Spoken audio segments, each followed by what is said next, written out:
Você deve ter visto a notícia que chocou o Brasil nos últimos dias. Várias pessoas indo para o hospital e algumas até mesmo morrendo, intoxicadas por consumir uma bebida contaminada com metanol. A investigação aponta como principal causa da contaminação fraude por ganância.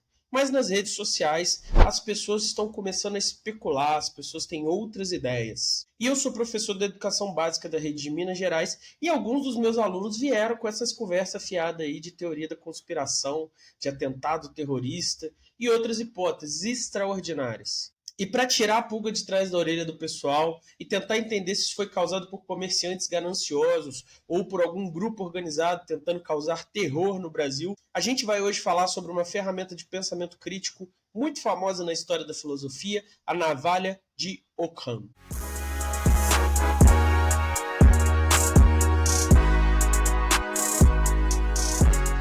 Então, primeiro, o que a gente sabe sobre o caso? Os surtos de intoxicação por metanol aconteceram em todo o país, mas principalmente no estado de São Paulo. Já foram confirmadas 3 mortes e tem ao todo 43 casos notificados e sob investigação em todo o Brasil. E alguns desses casos as pessoas foram hospitalizadas e estão em estado grave. E seguindo a pista desses vários casos, a polícia fez a investigação e descobriu que a substância causadora dessa tragédia é o metanol, também chamado de álcool metílico. E o metanol é uma substância que ocorre no processo de fabricação de várias bebidas. Então, quando ela é produzida por lugares autorizados, as partes que têm mais metanol, por exemplo, a cabeça, né, a primeira parte ali da destilação é descartada, o que pode não ocorrer quando a fabricação é irregular, porque aí você não tem que descartar nenhuma quantidade de produto e aí você dilui ali no resto da bebida e tenta, a partir disso, baratear seus custos.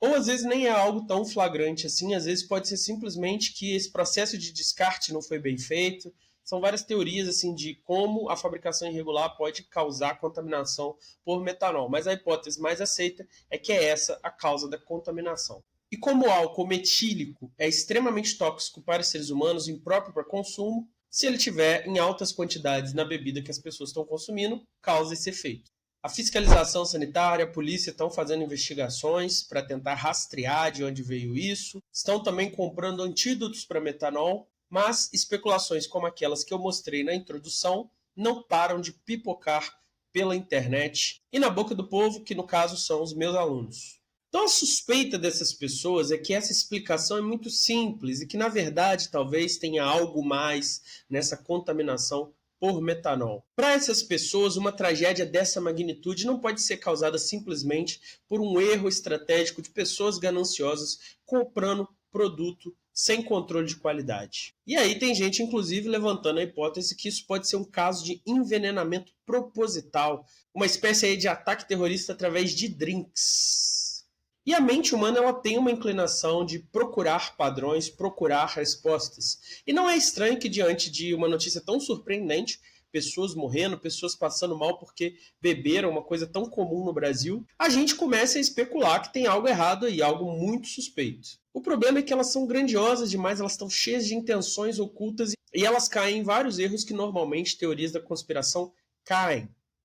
Quem quiser mais detalhes nisso, eu recomendo outro vídeo aqui desse canal, onde a gente discutiu teorias da conspiração, falando aí especialmente do Monark. E apesar de eu ter lido vários livros do Dan Brown, decifrado vários enigmas e conspirações, a pergunta que fica é, uma explicação tão mirabolante, ela faz sentido? E como esse aqui é um canal de filosofia, vamos então olhar para a história da filosofia e tentar entender o que é a navalha de Ockham e como ela nos ajuda a contemplar melhor esse dilema.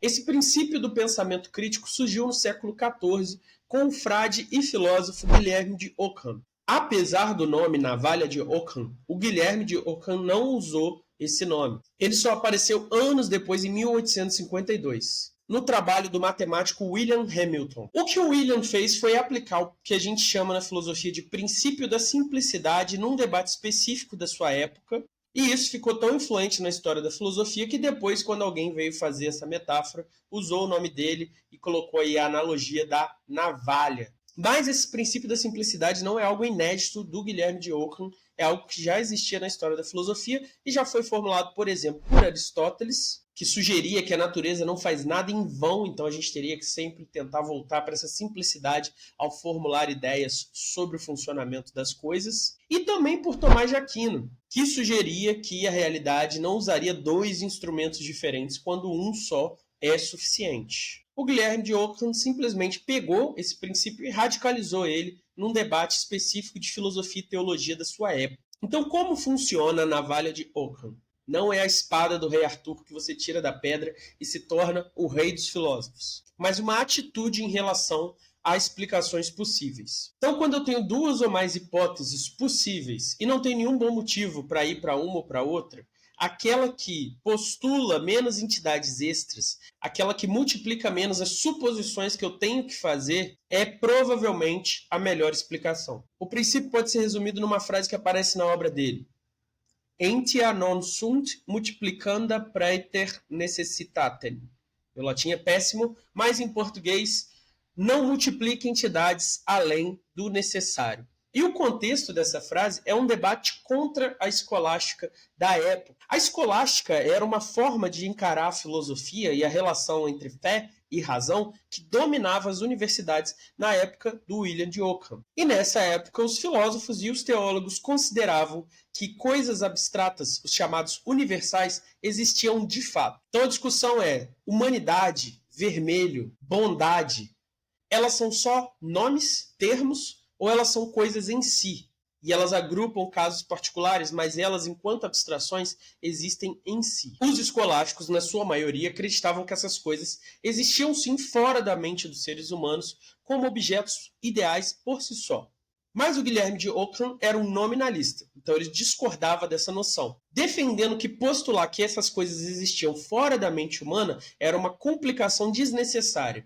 Para ele, bastava admitir que essas coisas eram nomes, como se fossem assim, etiquetas ou conceitos que existiam na nossa mente para a gente agrupar coisas que tivessem similaridades. Então eu observava indivíduos concretos que eram caninos e aí formulava o termo canino para agrupar as características similares desses indivíduos. Apesar de provavelmente a gente poder dizer que hoje em dia a maioria das pessoas em geral é nominalista até sem saber, mas existem ainda na filosofia quem tem uma visão ainda que não escolástica contrária a esse nominalismo. O fato é que Guilherme de Ockham postulou um princípio interessante para você tomar uma decisão entre duas hipóteses.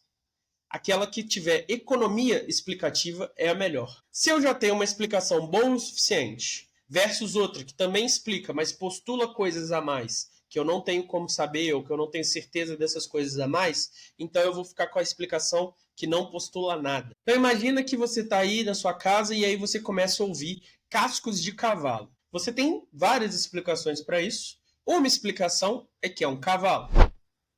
Outra explicação é que é uma zebra que está passeando aí na sua porta. No meu caso, eu estou aqui no interior de Minas Gerais.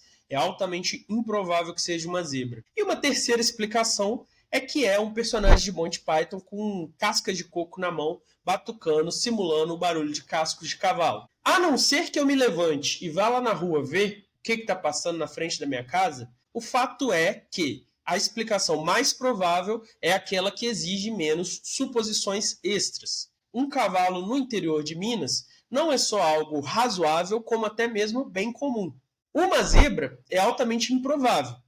Não tem nenhum zoológico aqui na minha cidade, não tem nenhum zoológico perto da minha cidade. Eu poderia supor que uma zebra que estava irregularmente na casa de uma pessoa foi apreendida pela polícia. Esse caminhão virou na estrada enquanto estava carregando a zebra para um zoológico, para um santuário animal. A zebra sobreviveu, saiu andando pela rua e agora está na frente da minha casa. Como você pode ver, eu supus várias coisas que aumentam a chance da ideia da zebra ser razoável, mas coisas as quais eu não tenho bons motivos para acreditar. E aí eu nem vou tentar começar a explicar por que teria um cara com cascas de coco na porta da minha casa batucando, fingindo que é um cavalo. O objetivo da navalha de Ockham é evitar complicações teóricas. E isso é muito importante lembrar, porque às vezes as pessoas ficam confusas, igual quando você olha para a aposta de Pascal e aí acham que o raciocínio do cara está errado porque entenderam mal o que é a aposta de Pascal.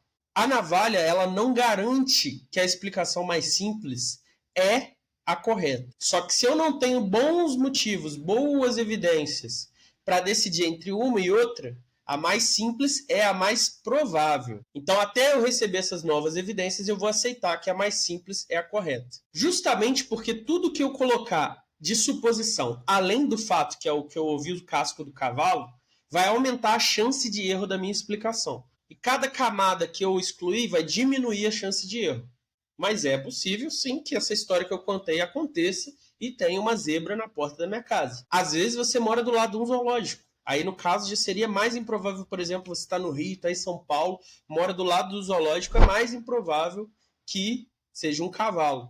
O que isso significa na prática? Que ao analisar uma explicação sobre um fato, porque não deixe as pessoas te enganar, tá? Fatos não vêm sozinhos. Você precisa explicar eles.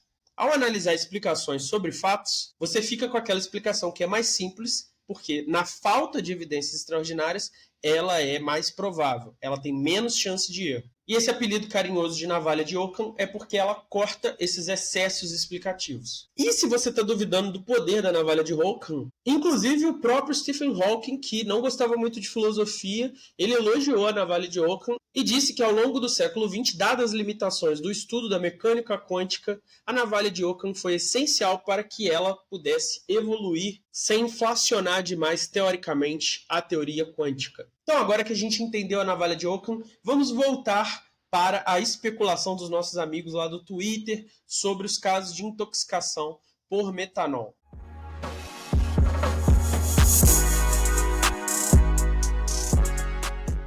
Então, de um lado, a gente tem a versão oficial. Produtores irregulares de bebida produzem a bebida sem garantias de segurança, ou às vezes propositalmente deixam aquela primeira parte ali para poder ter mais volume para vender. Comerciantes, movidos pelo lucro a qualquer custo, compram essa bebida irregular mais barata do que aquelas que são produzidas com segurança e vendem essa bebida para os clientes que se intoxicam e passam mal. Então, entre o produtor irregular, que quer ganhar dinheiro, e o vendedor, que comprou do produtor irregular, que quer ganhar dinheiro, nós temos uma motivação clara e distinta, o lucro e a ganância.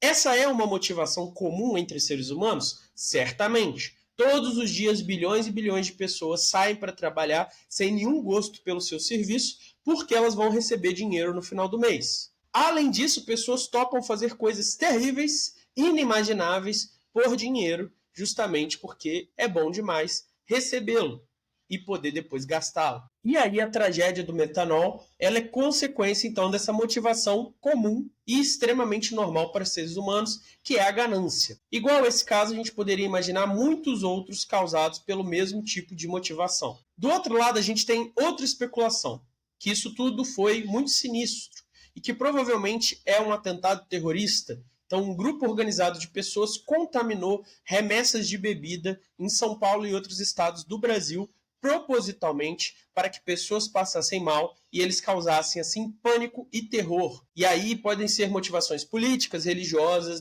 depende de que grupo terrorista seria esse. Bom, poderia um grupo terrorista fazer esse tipo de coisa? Sim, existem casos na história de contaminação proposital de reservas de água, por exemplo. O problema dessa explicação é que o Brasil não é um lugar comum de atentados terroristas. Então isso já torna a hipótese improvável. Agora vamos assumir que fosse um grupo terrorista. Já se passaram alguns dias, algum grupo assumiu para si o atentado?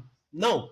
Diminui mais ainda essa possibilidade. A primeira hipótese, ela se apoia em elementos que já são conhecidos, que nós sabemos e temos garantias de que são reais. A segunda, em cima de suposições que nós ainda não temos como saber ou não temos certeza, o que aumentaria a nossa chance de estar errado. Isso não significa que a hipótese é impossível. Pode ser que tenha um grupo terrorista que começou a atuar no Brasil envenenando metanol, mas não é provável, dado o que a gente sabe. Se a gente tivesse, por exemplo, o vídeo desse grupo anunciando que a culpa é dele, que ele causou isso por tal e tal motivo, denunciando o regime brasileiro ou o que fosse, aí a gente teria uma evidência forte de que essa hipótese é a verdade.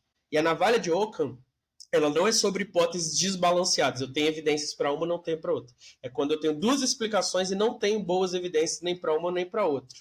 Então, como a primeira explica tudo usando os fatos que nós já sabemos e usando uma motivação que é comum aos seres humanos, é provável que o motivo seja só ganância e as pessoas que estão especulando isso nas redes sociais estão exagerando. E antes de terminar, cabe o aviso que desde a época do Guilherme de Ockham já existiam críticas a esse princípio da simplicidade. Então, Walter de Chaton vai dizer que se você tiver duas hipóteses que não explicam muito bem ou não explicam 100%, você pode sim formular coisas adicionais para garantir que tudo esteja explicado. Então, multiplicar suposições e hipóteses é necessário para garantir que todos os fatos, todos os eventos estejam bem explicados. E, posteriormente, na filosofia moderna e contemporânea, algumas pessoas vão criticar o princípio da navalha de Ockham como o princípio da mesquinharia. Eles vão dizer que novas descobertas teóricas exigem um certo nível de criatividade e imaginação que a navalha de Ockham estaria cortando fora, não é à toa que ela tem esse nome. Então a ideia aqui é que a gente teria que dar uma segurada na navalha de Ockham para garantir que hipóteses mais ousadas e arrojadas, e que podem estar erradas sim, mas que também podem trazer descobertas muito frutíferas, possam ser formuladas. Outro problema apontado também é que a gente tem que definir bem o que significa ser simples. Então, uma hipótese ela pode ser mais simples em termos de coisas pressupostas, mas ela pode ser mais complexa em termos de consequências. E aí, qual simplicidade é mais valiosa? É um outro problema levantado. Enfim, quando eu for abordar o debate do nominalismo, a gente olha melhor essa questão da simplicidade do raciocínio. Hoje foi só um comentário rápido sobre essa especulação aí que surgiu entre os meus alunos e que eu também vi no Twitter do Não Precisa Copiar. Se você gostou, curte, deixa seu comentário. Quem quiser também pode se tornar membro do canal com conteúdos exclusivos, nossas doutrinas secretas. Manda para quem você conhece que gosta de filosofia. E é isso, pessoal. Tchau, tchau.